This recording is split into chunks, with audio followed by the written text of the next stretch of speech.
good afternoon or good morning, and thank you for joining today. I'm Helena, one of Agendi's partners, and I'm pleased to bring you this webinar along with Victoria and Maria, focused on sustainability priorities for 2026. For the next 45 minutes, we'll be exploring the intersection of compliance, strategy, innovation, what's changing, as well as what actions your organization can take to get ahead. Before we begin, a couple of housekeeping items. We're recording the session. Of course, we'll share it in the coming days. There's a Q&A box, and we'll try to weave in those answers as we go along, or else cover at the end if time permits. There's also a chat for any reflections, and our emails are on the last slide, and we welcome reaching out directly. Brilliant. Let's begin.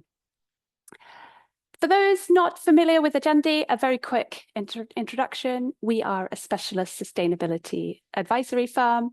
We support end-to-end across sustainability from intent all the way up to impact.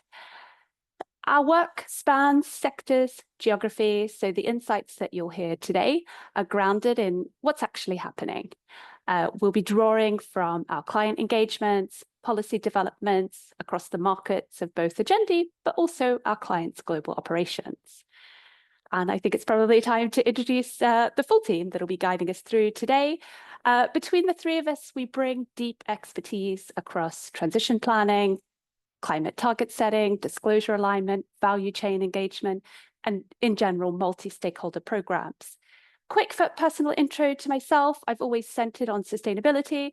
My current focus is on the jurisdictions that are now adopting the ISSB standards, so including Australia, which I follow closely, and you've probably already guessed from my accent, as well as where I'm based now, in the UK, where we have the sustainability reporting standards underway. And as I said, I've got Victoria joining us, covering Europe, and Maria leading our regulatory work in North America. But I'll hand over here for a personal introduction. Thank you, Helen. I'm very excited to be presenting this webinar to you today. My name is Victoria. German. I'm the EU regulatory lead for Agendi, especially for CSRD regulation, but also have experience across all our service offerings. And hand it over to Maria. Yeah, thanks, Victoria. I'm Maria. I'm based in Agendi's New York City office. My background is on the public sector side, working in public-private partnerships in the international sustainable development world, but I've been with Agendi for a few years now, working on our regulatory disclosures, both across North America and the EU. Brilliant. So let's move on and take a look at what we'll be covering today. We'll start by a rapid scene setting, looking at where these priorities are coming from, and then we'll move into 10 priority focus areas. And we'll be jumping topics quite a bit, but what we've done is we've structured this presentation with chapter dividers on each of our 10 priority areas and associated actions to consider. So a little bit of a spoiler, we'll be spanning policy, framework shifts, transition delivery, data, value chains, investor expectations, nature, AI, inclusion, a ton of topics. We'll then briefly touch on implementation steps and then finish with key takeaways and, of course, hopefully time for Q&A. So, as I said, we've selected 10 priority areas in this webinar, and these come from Agendi's client experience and what we're seeing across the policy landscape, markets, and stakeholder expectations globally. And while political cycles and regulatory changes have certainly created a lot of noise in 2025, what we believe is that the fundamentals haven't changed. The underlying risks, climate, nature, social stability, they still remain. And so as we have here on the slide, we've got the global risks outlook from World Economic Forum, makes it clear that sustainability is not a side issue. Climate, nature, social cohesion sit at the center of global risk. And of course, this influences investment flows, regulatory focus, and market confidence.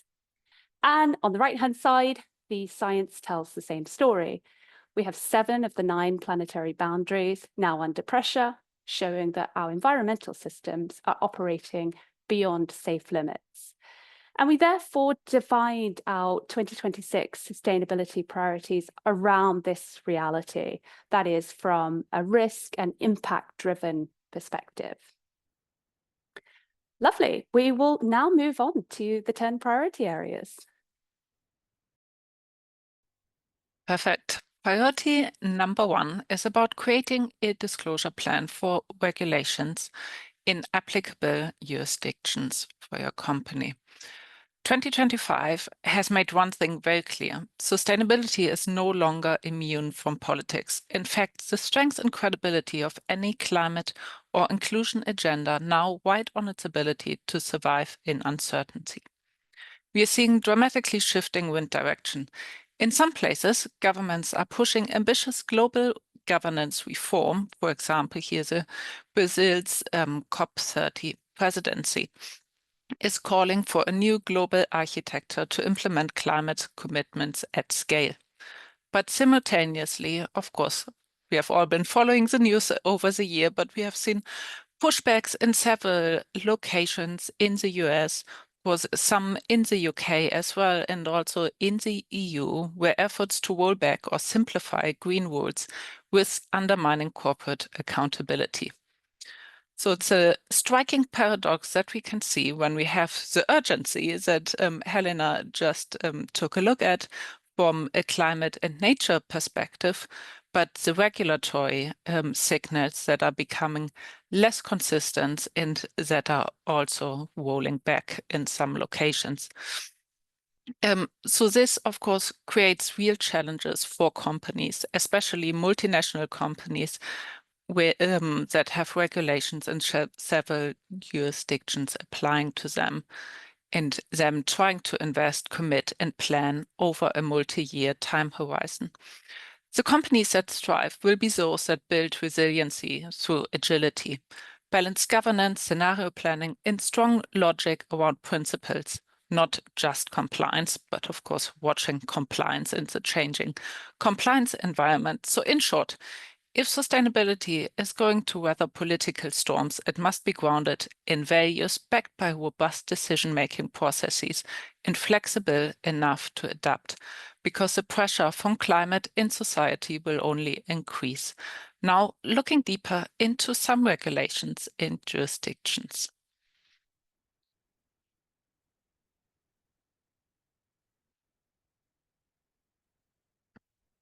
I think you were on mute, Helena, sorry.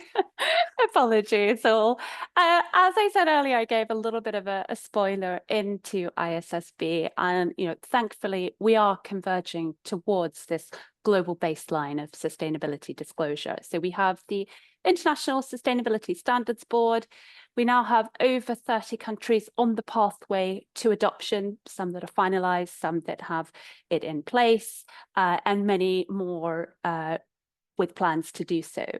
In key areas for Agendi, we have the UK adopting under the Sustainability Reporting Standards, or the UK SRS. We're adopting a climate-first approach, so taking the climate-related financial disclosures, or what was the TCFD framework, building upon that with enhanced disclosures, but taking that climate-first approach, and then the broader sustainability disclosures will follow down the line. In Australia, we already have Australia preparing for its first disclosure deadlines, again, with a climate-first approach, and they also have a phased-in assurance.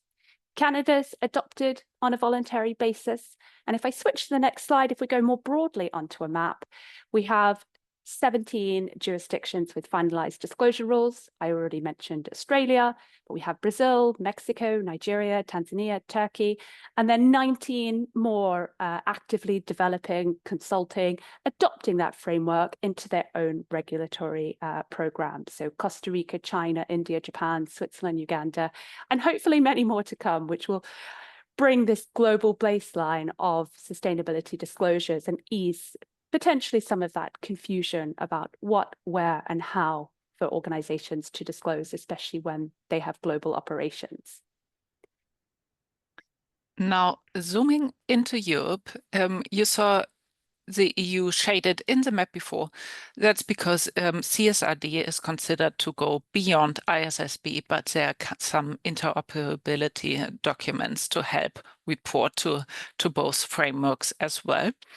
The EU CSRD spans over all areas ESG. It started out as a globally most comprehensive sustainability reporting regulations.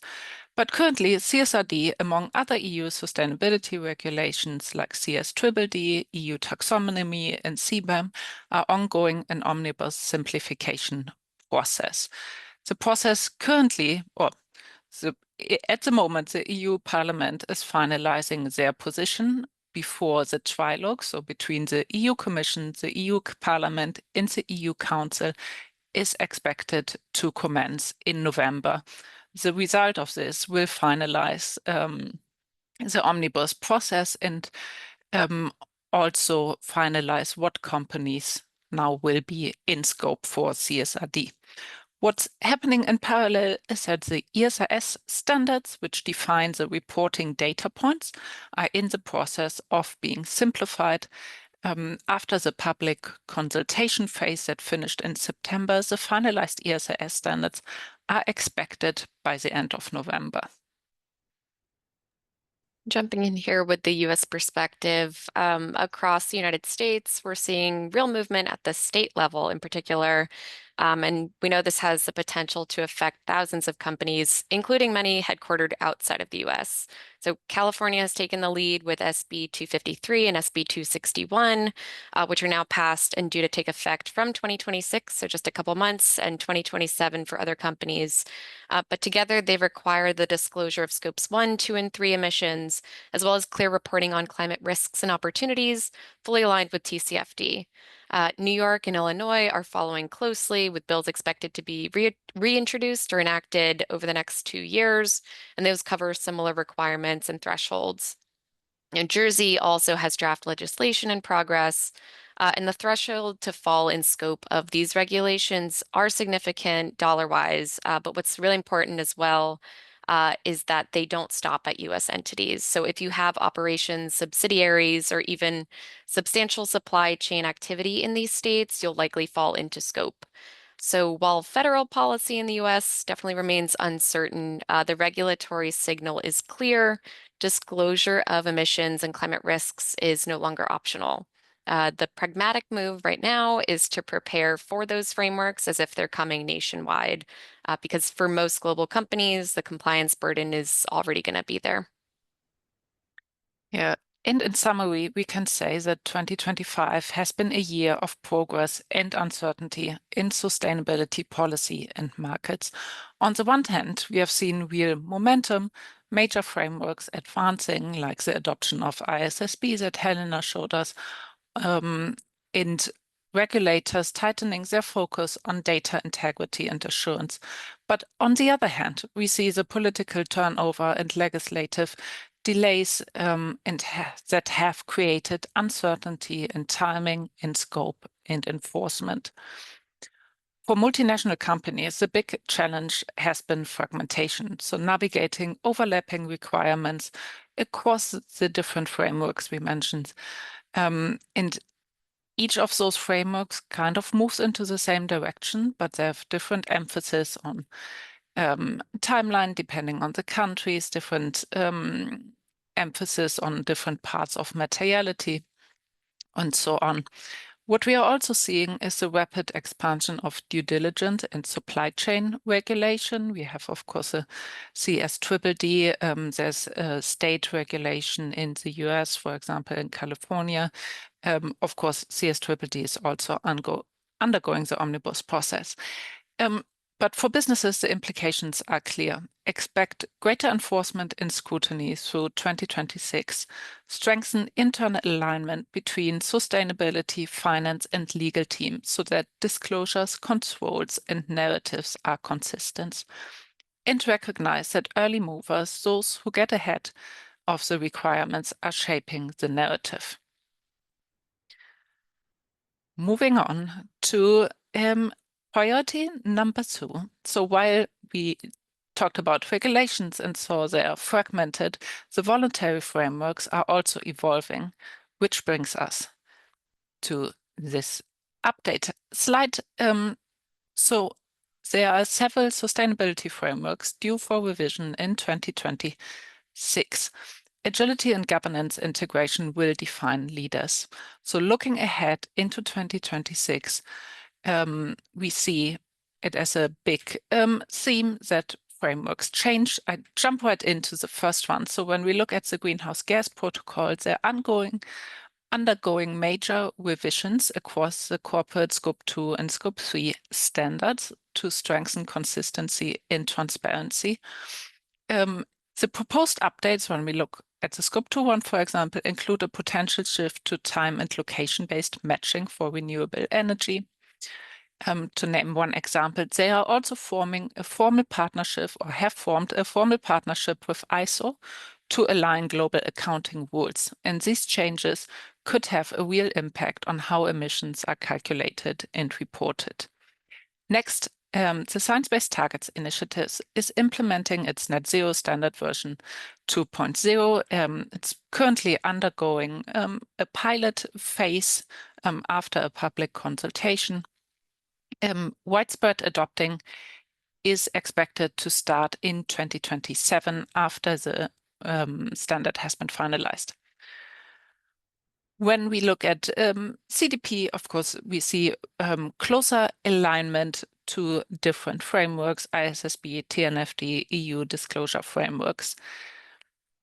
Moving on to TNFD, to nature transition planning. So there's a framework being finalized currently for guidance on nature transition planning, with expectations to be finalized end of this year or beginning of next year. Last but not least, we have the Task Force on Inequality and Social-Related Financial Disclosure, and they are expected to release its beta framework later in 2025, and then a final version in 2026. And this framework moves, will fill a gap that we see in sustainability reporting on the social side. So in short, 2026 will be a year of convergence, but also change when it comes to voluntary frameworks. The practical message for companies is, of course, to keep track on those updates early and prepare for the implications. With so many moving parts, it's easy to spread efforts too thin. And this is why focusing where your impact and value are greatest is critical. So moving from regulatory and voluntary frameworks to materiality. Materiality is your guide to prioritize impact and enterprise value.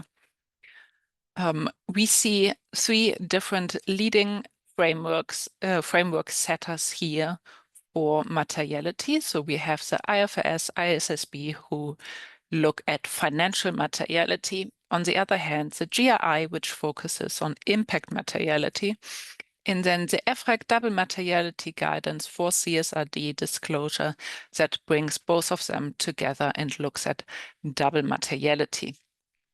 One key point for materiality is that it has to be dynamic. It's not a one-off exercise that sits on a shelf. It needs continuous reassessment as regulations evolve, stakeholder expectations shift, and business models change. Treat it as like a living process, not a one-off process that can adapt to policy, market, and societal signals. Also, a quantitative approach adds rigor. So if you apply like clear metrics, thresholds, and scoring, which is clearly indicated in the EFRAG-aligned double materiality assessment, it will help you strengthen the link between sustainability and corporate strategy. Finally, prioritizing your highest impact levers, whether that's emission hotspots, social risks, or supply chain dependencies, drives measurable progress in sharper accountability. In essence, materiality is both a risk filter and a value lens, especially if you look at double materiality. And It will help you to direct attention and resources to what truly matters for your company. So sustainability strategy delivers impact where it counts most for stakeholders and for long-term business performance. And once you've identified your highest impact areas, the next test is proving delivery. Perfect. So building off of that, one of the clearest shifts we've seen over the past 18 months are how the market now is defining leadership on sustainability. So a few years ago, demonstrating ambition was enough, setting those targets, joining initiatives, publishing commitments, and that phase did build momentum. But the conversation has definitely matured. You know, markets, regulators, and investors are now rewarding delivery, not just intent. Execution credibility has become the real marker of leadership. So on the left, you can see the shift. Organizations have moved from ambition and target setting through putting in place a transition plan to achieve those targets and to align capital with those objectives, towards the new gold standard of fully integrating that transition planning into strategy and performance and demonstrating those outcomes through high quality disclosures. And so this is in response to rising expectations year by year for tangible progress that links sustainability directly to financial outcomes. And that's why a strong transition plan has become critical. It's not just a communications exercise, it's a financial and strategic roadmap. That credible plan starts with a clear ambition and vision, what the organization is transitioning to, and why it makes business sense. Then it ties that ambition to metrics and targets that sit inside financial planning, so that CapEx, OpEx, and investment priorities all should tell the same story. It defines implementation pathways, the real economy levers that will deliver that change, and the mechanisms that will finance it. It includes transparent risk and opportunity analysis, quantifying both climate and market exposures. It embeds engagement across value chains, policy dialogues, and internal culture to make sure that delivery is supported end to end. And finally, it sets out strong governance, so that clear accountability, board oversight, regular progress reporting. And then when all of these elements connect, what you have isn't just a sustainability report, it's a business strategy for long-term value creation. And that's what investors are pricing in now, evidence that ambition is being converted into measurable, verifiable delivery. So moving on to the next, one of the biggest determinants in that credibility in sustainability reporting right now is data quality.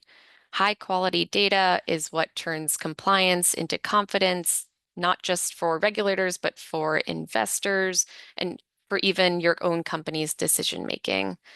Most organizations are still operating somewhere on this maturity curve. At the basic data management stage on the left, information is often collected manually or spread across different systems. It's fragmented with limited traceability and heavy reliance on proxies or spend-based data.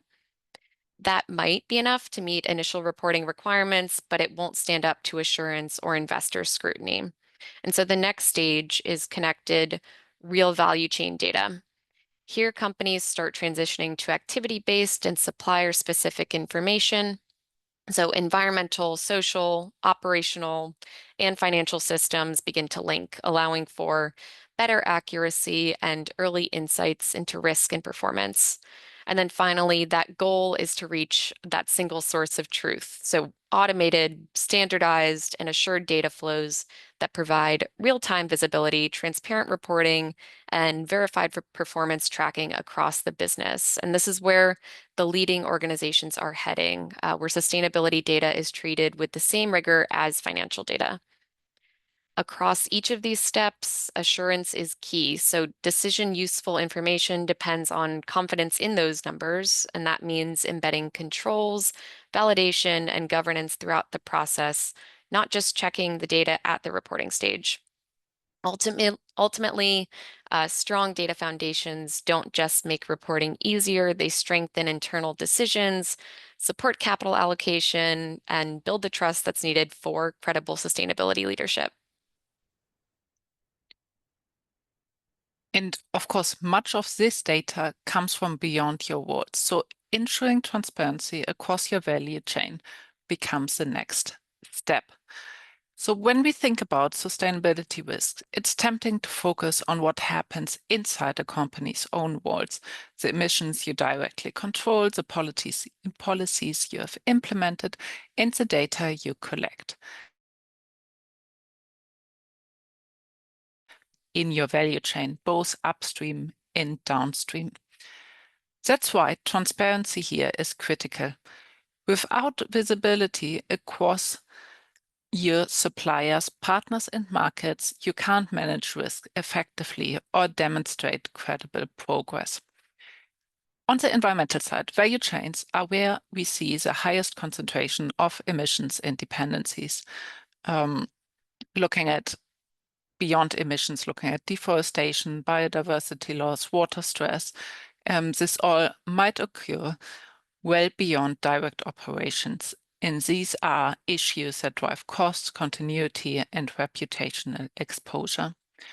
Then there's social risks, unsafe working conditions, labor rights violations, and human rights concerns that can sit several tiers down the supply chain. Increasingly, regulators and investors expect companies to show not only that they've identified this risk, but also how they're actively addressing them. Business risks arise when those environmental and social issues disrupt supply continuity. So whether that might be to extreme weather, non-compliance with due diligence laws, or reputational issues. And underpinning it all are the data and transparency gaps. So most organizations still have limited visibility into their supplier data. So the takeaway here is simple but fundamental. Value chain transparency is no longer a nice to have. It's the foundation for credible disclosure, resilient operations, and informed decision-making. Can you see what's happening across your value chain, and can you prove it? That's what this slide is about. So a structured approach to build transparency that actually drives performance. So it starts with identify and map. So the first step is to pinpoint high risk and high impact hotspots through your value chain. Where does your exposure sit? Where do you have data gaps? And where interventions might have the greatest effect. Then second, the engage and enable phase. This is about turning transparency into collaboration, develop an engagement strategy that combines capability building, emission tracking, and shared accountability with upstream and downstream value chain partners. And finally, assure and improve. Integrate traceability systems that can track material flows and social risks and use third-party verification to validate progress. Engaging your value chain means moving from oversight to partnership, identifying where impacts lie, enable suppliers to act, and assuring progress transparently. Moving on to priority number 7, where we come from the full value chain that we just talked about to what investors are looking at. So what we can see is that investors don't just want narratives, they want decision, useful, quantitative information. And the conversation is moving towards a quantitative scenario analysis in financial modeling that can stand up to investor scrutiny. The ISSB framework, for example, has made this a mainstream expectation to look at quantifying wherever it's possible with reasonable effort, and it's reshaping how sustainability teams work with finance in the risk function and integrate sustainability into strategy. The practical shift is to move from exposure mapping, simply identifying risks, to impact assessments that quantify them. That means integrating climate scenarios into financial planning, assessing how they influence margins, capital allocation, and cost of capital. So the key takeaway here is that climate disclosure has entered the financial mainstream. It's not a separate sustainability exercise anymore. It's part of how credible businesses demonstrate resiliency in future value to the market. Brilliant. And moving on to our priority number 8, we know that investors aren't just focused on emissions. For companies that interface with nature, we know that disclosure expectations are rising. And the associated action for consideration in terms of understanding whether or not nature is even material for your business is the LEAP assessment, which I'll go into in a couple of slides, and this will support your materiality evidence. But given the market is still building its understanding of climate itself, and then now we're moving on to nature, I'll start with a quick recap context on nature. So if we take it from a business context, nature refers to the natural systems that underpin the economy. So the land, water, biodiversity, and the ecosystem services that keep them functioning. And when I refer to ecosystem services, I'm speaking about the benefits that businesses and society as well draw from nature. So clean water, fertile soil, pollination, climate regulation, essentially the basic services that enable production, supply, and overall long-term stability. And what makes nature even more complex than climate is that it doesn't come down to a single metric. With climate, we can quantify emissions, we can work back from a desired state of net zero emissions, but with nature, we're dealing with multiple interconnected systems and numerous metrics, and all of this vary by location. It's not mixed in the atmosphere like emissions and climate. It's really location specific and within your value chain. And this is where the dependency and impact cycle comes in, which is the image we've got in the middle of the slide there. So businesses depend on nature for inputs like water, raw materials, as I said before, climate regulation, but they also impact nature through the generation of emissions, pollution, land use changes, and over time, the degradation of those systems disrupt the very resources that that company relied on in the first place. So we have a loop of dependencies and impacts going around.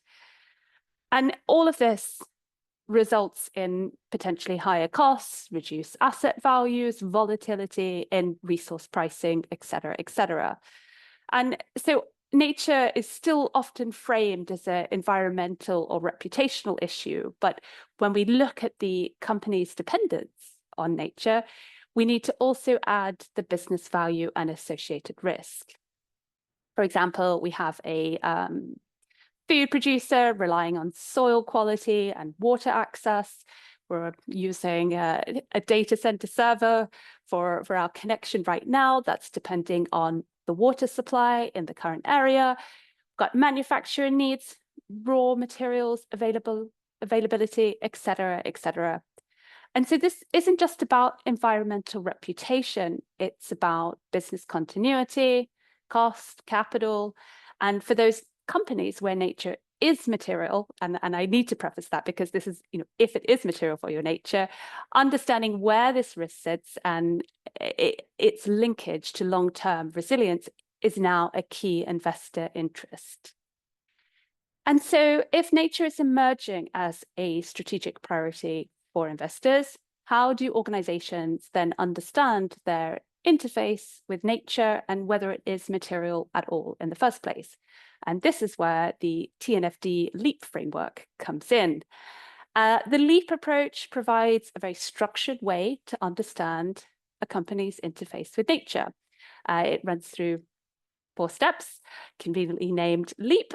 We have L for locate, and that's all about identifying where your business interacts with nature across your operations, your value chain. This entails mapping your key sites, suppliers, any biodiversity sensitive areas, any dependencies on raw materials, all of the locations where your organization interfaces with nature. The next step is evaluate. It's examining depend on and impact natural systems, so water, land use, biodiversity. And then we have assess, which is translating those dependencies and impacts into not just exposure and the linkage, but whether or not and quantifying the material risks and opportunities for your business. So this is where we start to see the financial implications. So the cost, continuity risks, or we keep talking about things in terms of risks or any strategic opportunities. And then, of course, the last step is prepare. And what we do know is that the TNFD framework is being integrated into many of our core sustainability frameworks. So there's plans for ISSB to adopt. We have it embedded within the CDP, Voluntary Disclosure Framework. We also have it within key areas of the EU CSRD. And so the key action here is simple: to understand whether nature is material for your business. You do need to take out some kind of assessment. So the LEAP approach is a really great assessment as a structured first step to identifying where nature sits in your risk and opportunity landscape for your business. Brilliant. We're going to shift on now, changing gears slightly from nature across to AI. Space full of potential, but certainly areas where oversight and impact quantification is still catching up. So our key action here when we think about AI is really to embed AI governance in sustainability systems. So as I said, AI, and it was on the slide, it's enhancing sustainability reporting, risk management, hopefully making all of us more efficient, but governance and ethical oversight are vital and definitely need to catch up. We know that it's improving our efficiency, data processing, risk modeling, provision of insights.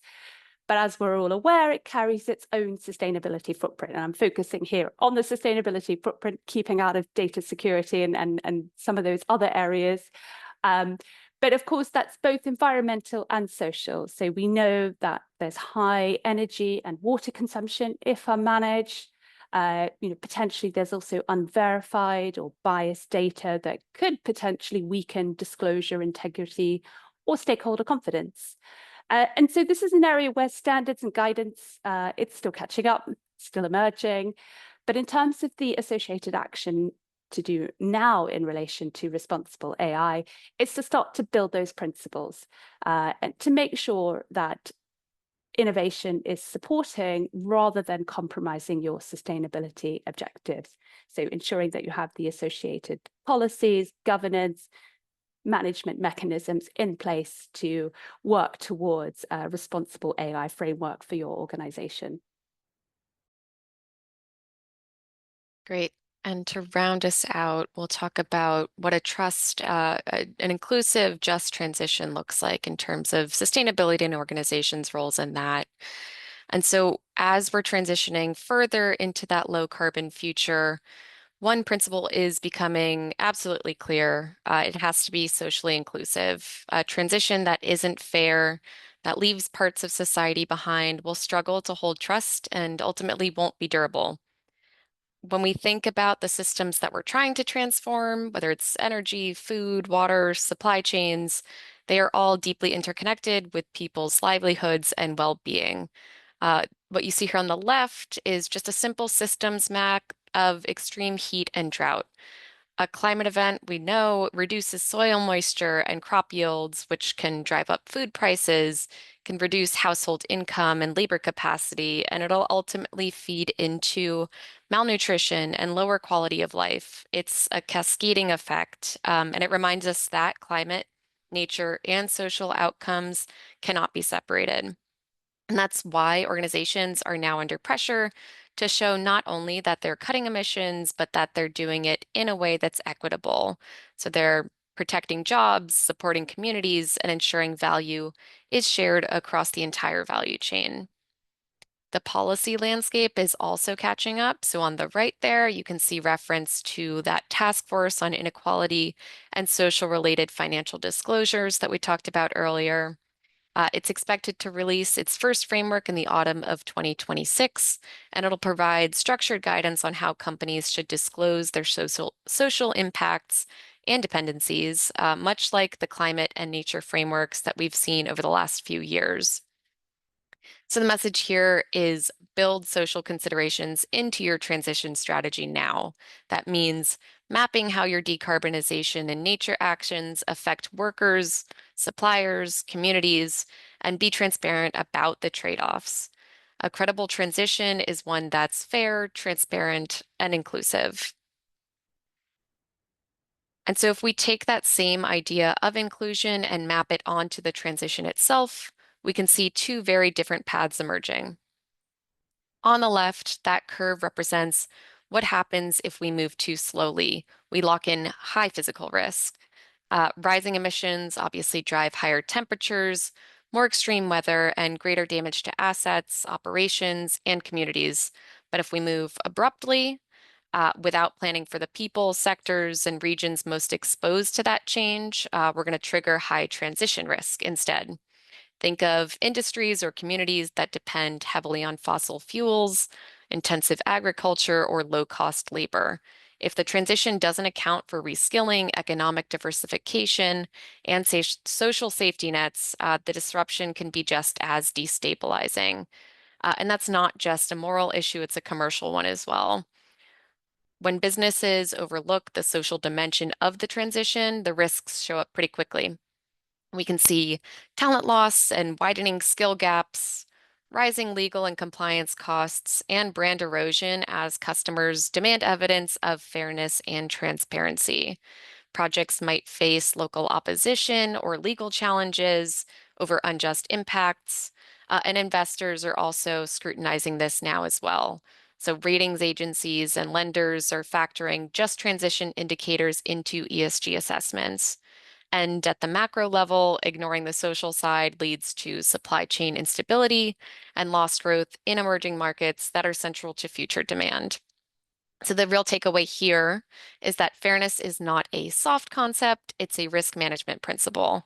Embedding that just transition thinking into your strategy protects your license to operate, strengthens resilience, and builds the trust that the entire sustainability agenda depends on.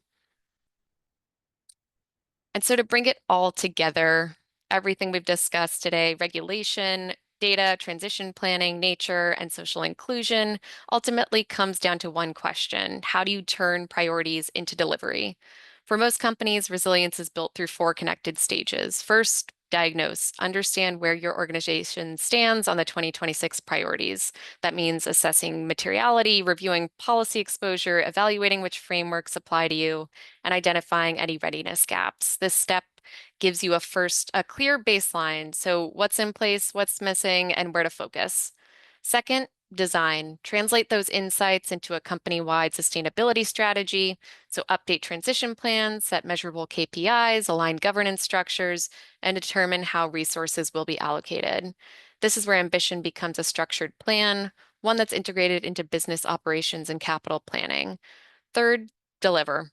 Embed action across your operations and value chain. Integrate data systems to create a single source of truth, engage your suppliers and partners to drive improvements upstream, and implement innovation programs that reduce impact and strengthen resilience. This is where change becomes visible and where sustainability goals start delivering business value. Finally, that last step, disclose. Demonstrate that progress that you're making with transparency and assurance. Seek independent verification, align your reporting with required frameworks, and communicate outcomes in a way that builds confidence with investors, regulators, and your wider stakeholders. This is exactly how we at Agendi work with clients. We're helping diagnose their current position, design robust strategies, deliver real change, and disclose progress with credibility. It's a continuous cycle of improvement, of course, but one that turns sustainability from a compliance exercise into a source of competitive strength. Brilliant. Thank you so much, Maria. We are just about it on time. Thankfully, we've answered some of those questions in the chat, but do reach out. We've got our emails on the last slide. But moving on to takeaways, or essentially what to do next. And this is what we recommend. Obviously, we recognize that some of these areas may have already progressed, but start by building a disclosure plan. Understand what your position, your readiness, when you need to and want to and have to disclose on key regulations. Track the 2026 voluntary framework updates and assess their impact early. We've got ISO, Greenhouse Gas Protocol, the SBTi changes. Moving on to number 3, continue to use materiality as a guide to focus resources where both value and impact are highest. Then draft a transition plan. This is what's connecting your ambition to your delivery and communicating that with your stakeholders.